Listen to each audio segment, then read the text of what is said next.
Very good evening with me Chakravarti. Welcome to 30/60. The headlines.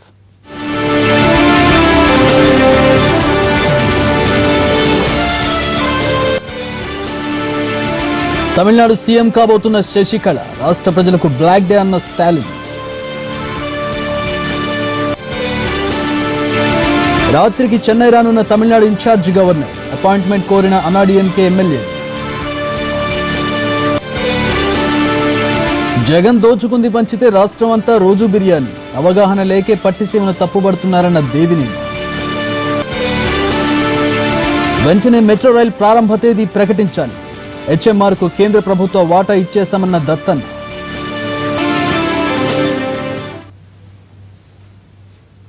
Tamil Nadu రాజకీయాలు కీలక మలుపు తిరిగాయి. అన్నాడీఎంకే శాసనసభాపక్ష నేతగా శశికళను ఏకగ్రీవంగా ఎన్నుకున్నారు. పన్నీర్ సెల్వం ప్రతిపాదనకు ఎమ్మెల్యేలందరూ మద్దతు తెలిపారు. శాసనసభాపక్ష నేతగా శశికళ ఎన్నికవడంతో ఇక సీఎం పదవికి మార్గం సుగమమైంది. వీలైనంత త్వరగా ఆమె సీఎంగా ప్రమాణం చేస్తారని ఊహాగానాలు వెలువడుతున్నాయి.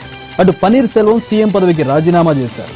శశికళ సీఎం కాకుండా పన్నీర్ అడ్డుకుంటారని ప్రచారం జరిగినా అలాంటిదేమీ కనిపించలేదు. పన్నీర్ సెల్వం గతంలో మాదిరిగా మరోసారి సీఎం పదవిని వదులుకున్నారు. జయలలితకు చూపిన విధేయతే చిన్నమ్మ పట్ల చూపుతానని తన రాజీనామాతో స్పష్టం చేశారు పన్నీర్. దీంతో డీఎంకే, కాంగ్రెస్ పన్నీర్ కు తెర వెనుక నుంచి మద్దతిస్తాయని, అటు కేంద్రం కూడా అండగా ఉంటుందన్న విశ్లేషకుల అంచనాలు కూడా తలకిందులయ్యాయి. అంతకుముందు పన్నీర్ సెల్వం పోయస్ గార్డెన్ లో శశికళతో సుదీర్ఘంగా సమావేశమయ్యారు. అక్కడే తన రాజీనామాను ఆమెకు సమర్పించినట్లు తెలుస్తోంది. అక్కడి నుంచి నేరుగా అన్నాడీఎంకే పార్టీ ప్రధాన కార్యాలయానికి వచ్చిన పన్నీర్ సెల్వం ఆ తర్వాత శాసనసభాపక్ష నేతగా శశికళ పేర్లు ప్రతిపాదించడం, ఎమ్మెల్యేలంతా ఏకగ్రీవంగా ఆమోదించడం చకచకా జరిగిపోయాయి. ఆ వెంటనే నిర్ణయాన్ని అన్నాడీఎంకే పార్టీ అధికారిక ట్విట్టర్లో ప్రకటించారు.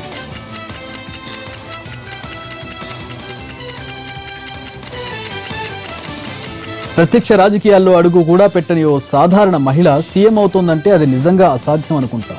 కానీ ఆ అసాధ్యాన్ని సుసాధ్యం చేసింది చిన్నమ్మ.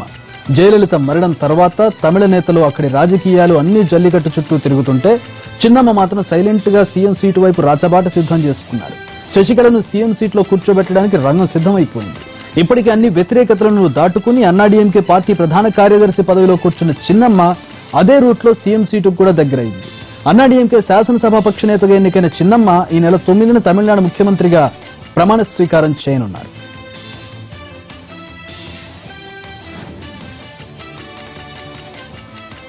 శశికళను శాసనసభాపక్ష నేతగా ఎన్నుకోవడంపై అన్నాడీఎంకే కార్యకర్తలు సంతోషం వ్యక్తం చేస్తున్నారు. అమ్మ అడుగుజాడల్లో చిన్నమ్మ ముందుకెళ్తారని చెప్పారు.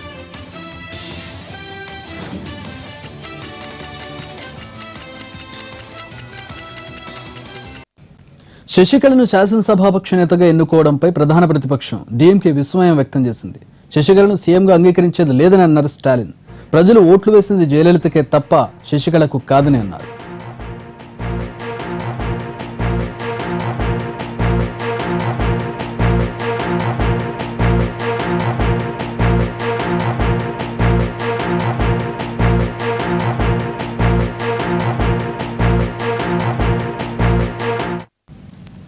అన్నాడీఎంకే నేతలు రెచ్చిపోయారు. చట్టాన్ని చేతుల్లోకి తీసుకున్నారు. శశికళ పోస్టర్ను చించేశాడంటూ ఓ కార్యకర్తను చిత్తగొట్టారు. పక్కనే పోలీసులున్నా ఏమాత్రం ఆపలేదు. అలా చూస్తూ ఉండిపోయారు.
ఏపీ సీఎం చంద్రబాబు నాయుడు మారారు. అవును, ఆ విషయం ఆయనే స్వయంగా చెప్పారు. ఒకప్పుడు సెలవులు ఇవ్వాలంటే బాధపడేవాడినని, కానీ ఇప్పుడు పండుగ చేసుకోమని చెబుతున్నానన్నారు.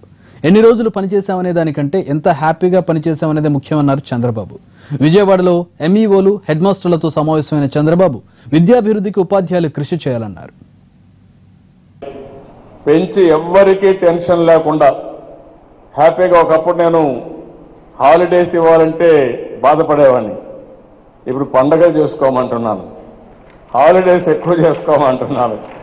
ఆఫీస్కి వచ్చి తిట్టుకోవడం కంటే ఒకరోజు తక్కువ వచ్చినా మీరు ఆనందంగా వస్తే ఎక్కువ పని చేస్తారనే ఉద్దేశంతో నేను దానికి కూడా శ్రీకారం చుట్టాను.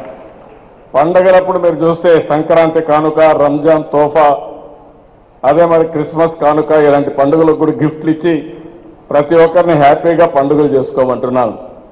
కడాన హ్యాపీ సండే ప్రోగ్రాం కూడా ఇచ్చాను. దీనికైతే పెట్టుబడి కూడా లేదు. నేరుగా సండే అయితే మీరందరూ హ్యాపీగా రోడ్డు మీదకి వచ్చి మీకు నచ్చిన పని చేయమని చెప్పి కోరా. విజయవాడ ప్రారంభమైంది, చాలా బ్రహ్మాండంగా సక్సెస్ అయింది. Happy Sunday up to village వరకు తీసుకుపోతున్నాయి. ఇప్పుడు మీరు ఏం పని చేయక్కర్లా సండే. ఒకప్పుడు నన్ను తిట్టుకునేవాడు, సండే కూడా పని చేయమంటాడు. ఈరోజు వచ్చారు, కానీ రాబోయే రోజు అది కూడా అవసరం లేదు. హ్యాపీగా ఉండే అవకాశం వస్తుంది. మనం ఎన్ని చేస్తాం. కలెక్టర్లతో సీఎం కేసీఆర్ సమావేశం సుదీర్ఘంగా సాగుతోంది. కొత్త జిల్లాల అభివృద్ధి, చేపట్టాల్సిన పనులపై కలెక్టర్లకు దిశానిర్దేశం చేస్తున్నారు సీఎం. ప్రతి కలెక్టర్కు 5 కోట్ల నిధులిస్తామని చెప్పారు. ఏడాదిలోగా జిల్లా కార్యాలయాలు పూర్తి చేయాలని ఆదేశించారు కేసీఆర్. అనాథ పిల్లల బాధ్యత ప్రభుత్వానిదేనన్నారు. వాళ్ల కోసం ప్రత్యేక స్కూళ్లు ఏర్పాటు చేయాలని సూచించారు. ఒంటరి మహిళలను గుర్తించి ప్రభుత్వ భృతి కల్పించాలని చెప్పారు. మన ఊరు మన ప్రణాళిక మళ్లీ నిర్వహించాలన్నారు సీఎం కేసీఆర్. కొత్త జిల్లాలు బాగా స్థిరపడాలంటే కలెక్టర్లు బాగా పనిచేయాలని సూచించారు. తెలంగాణలో అద్భుతమైన మానవ వనరుల శక్తి ఉందని, వాటిని సద్వినియోగం చేసుకోవాలని అన్నారు.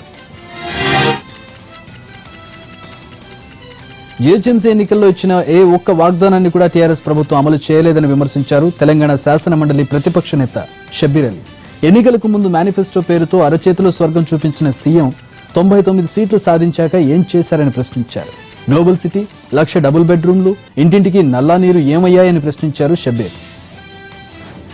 3 జిల్లాల నుంచి వాటర్ లేదు, చాలా బస్తీలలో వాటర్ లేదు. ప్రొవైడింగ్ ఎంప్లాయ్మెంట్ ఎంతమందికి ఇచ్చినా ఆయన రాకముందు ఆయన ఫోటోల్లో ఆటో రిక్షాలు, మోటార్లు, కార్లు, ఆ కచరా సాఫ్ చేసే బండ్లు అన్నీ చూపించారు.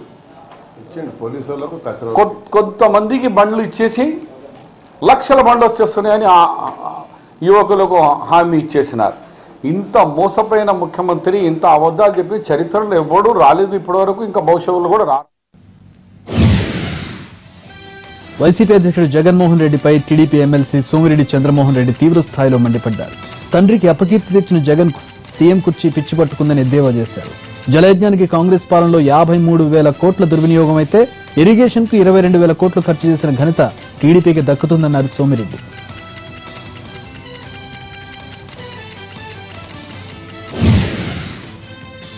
30/60లో ఒక బ్రేక్ తీసుకుందాం. Stay tune.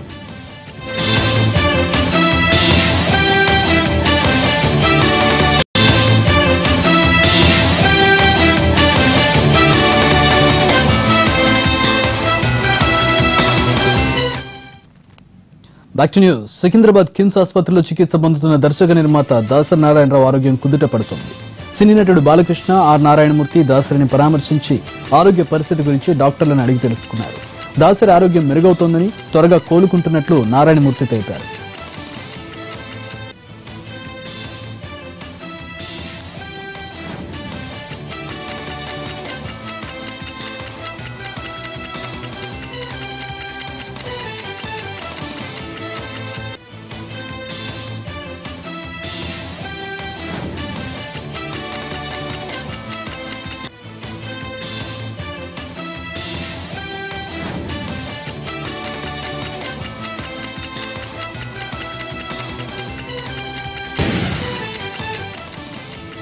విజయవాడ ఆర్టీసీ గ్యారేజ్లో ప్రమాదం జరిగింది. అప్రెంటిస్ డ్రైవర్ బస్సును వెనక్కి తీస్తుండగా మెకానిక్ పైకి దూసుకెళ్లింది బస్సు. ఈ ప్రమాదంలో మెకానిక్ సత్యనారాయణ ప్రాణాలు కోల్పోయాడు. బస్సును రివర్స్ చేస్తున్న సమయంలో సరిగా చూసుకోకపోవడంతో ఈ ప్రమాదం జరిగినట్లు తెలుస్తోంది. మృతదేహాన్ని ప్రభుత్వ ఆసుపత్రికి తరలించారు. భూమి కోసం ఆ రైతు గుండె బరువెక్కింది. పరిహారం కోసం ప్రాణత్యాగానికి సిద్ధపడ్డాడు.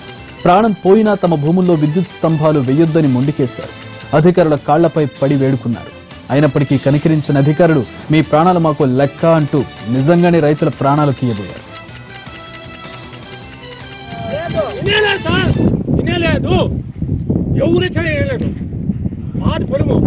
ಕಂಬ ದುಡ್ಡು ಕೊಟ್ಟಿಲ್ವಾ ಮಾತಾಡ್ಕೊಂಡ್ಬಂದು ಕೊಟ್ಟಿಲ್ವಾ ಅಲ್ಲ ಹೇಳಿಲ್ವಾ ಕೊಟ್ಟಿಲ್ವಾ ನಿಮಗೆ ದೊಡ್ಡವ್ರ ಮಾತು ಅಂತ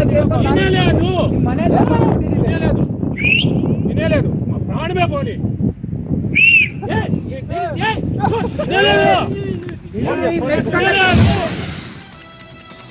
భూమి కోసం రైతులు, ప్రాజెక్టు కోసం అధికారుల మధ్య జరిగిన ఈ పెనుగులాట ఘటన అనంతపురం జిల్లా మడకశిరలో జరిగింది. కర్ణాటకలోని పావగడ నుంచి మధుగిరి వరకు హైపవర్ విద్యుత్ తీగలు లాగుతున్నారు. ఏపీ సరిహద్దులోని మెలవాయి గ్రామానికి చెందిన సుబహాన్ సాబ్ పొలంలో విద్యుత్ టవర్లు నిర్మిస్తున్నారు. తనకు పరిహారం చెల్లించాకే పనులు ప్రారంభించాలని అడ్డుపడ్డారు రైతులు.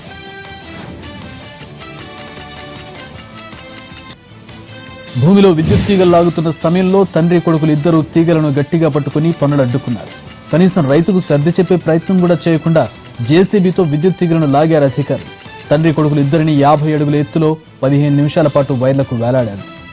ప్రాణభయంతో ఆ రైతులు అరుస్తుంటే నవ్వుతూ పైశాచికానందం పొందారు అధికారులు. అంతెత్తు నుంచి వైర్లు వదిలే సాహసం చేయలేక కింద పడిపోయారిద్దరు. దీంతో ఆ వృద్ధ రైతు కాలు విరిగింది.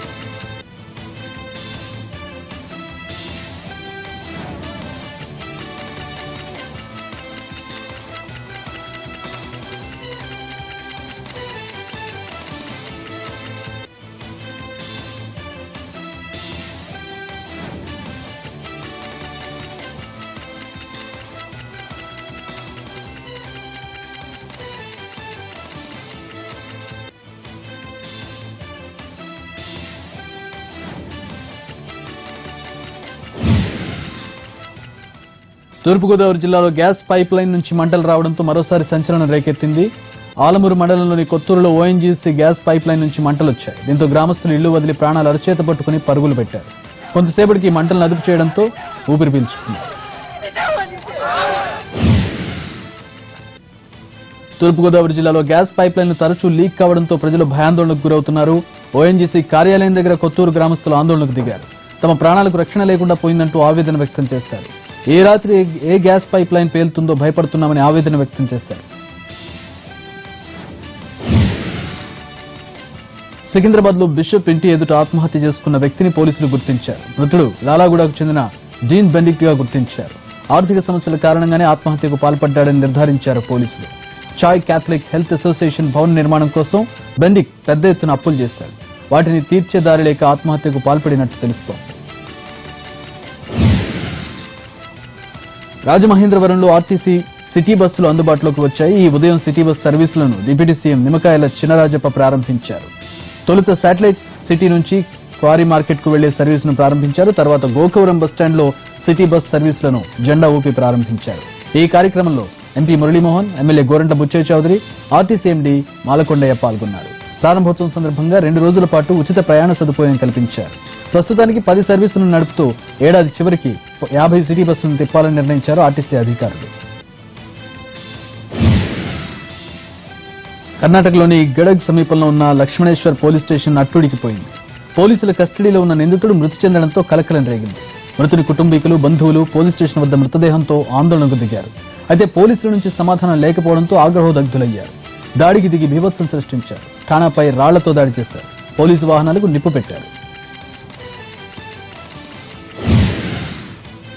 బ్రేక్ తర్వాత మరిన్ని అప్డేట్స్ లోకి వెళ్దాం. Stay with us.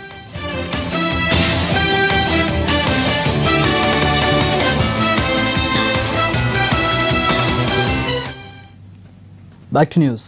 7 ఏళ్ల క్రితం ఓ కొడుకు తన తల్లిదండ్రులను దారుణంగా చంపి పాతిపెట్టిన కేసులో దర్యాప్తు ముమ్మరం చేశారు పోలీసు అధికారులు. రాయ్పూర్లో శాంతినగర్లో అస్థిపంజరాల కోసం తవ్వకాలు చేపట్టారు. తల్లిదండ్రులను చంపిన కిరాతకుడు ఉదయ్ భోపాల్ పోలీసుల అదుపులో ఉన్నాడు. ఒక్కగానొక్క కుమారుడైన తమ కొడుకు తమ పట్ల తల్లిదండ్రులు ఎక్కువగా జోక్యం చేసుకోవడం నచ్చక చంపేసి పాతిపెట్టాడు ఉదయ్. ప్రేయసిని చంపి ఇంట్లోనే పూడ్చిపెట్టిన ఘటన నిన్న భోపాల్లో బహిర్గతమయ్యాక ఉదయ్ పోలీసుల విచారణలో పాత నేరం గురించి వెల్లడించారు.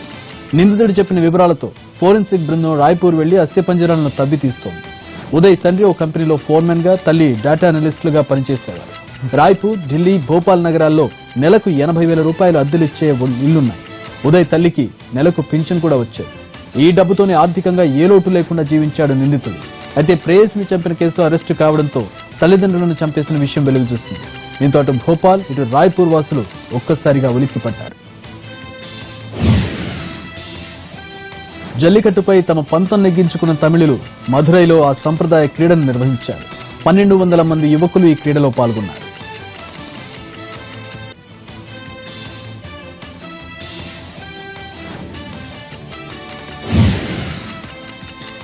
తమిళనాడు తీరంలో ఆయిల్ తెట్టు క్లీనింగ్ ప్రక్రియ కొనసాగుతోంది. 2 కార్గో నౌకలు ఢీకొనడంతో చెన్నైలో సముద్ర తీరం చమురుగప్పింది. 32 కిలోమీటర్ల మేర పేరుకుపోయిన తెట్టును తొలగించడం ఇప్పట్లో సాధ్యమయ్యేలా లేదు. గత వారం రోజులుగా జరుగుతున్న ఆపరేషన్ ఇంకా మరికొన్ని రోజులు పట్టే అవకాశం ఉంది. చమురు తెట్టు సముద్ర జీవాల ఉసురు తీస్తోంది. తెట్టు ప్రభావం 3-4 రోజులుగా మరింతగా ఎక్కువైంది. విజయవాడలో హ్యాపీ సండే హోరెత్తిపోతోంది. నవ్యాంధ్ర రాజధాని అమరావతిలో ప్రతి నెల మొదటి ఆదివారం హ్యాపీ సండే నిర్వహిస్తోంది ప్రభుత్వం. ఇవాళ బందర్ రోడ్లో జరిగిన ఆనంద ఆదివారంలో పిల్లలు, యువతీయువకులు, పెద్దలు అంతా పాల్గొన్నారు. ఇప్పుడున్న బిజీ లైఫ్ లో అందరికీ మానసిక, శారీరక ఉల్లాసం కలగాలంటే హ్యాపీ సండే లాంటి కార్యక్రమాలు ఉండాలంటున్న యువత ఆటపాటలతో సందడి చేసింది.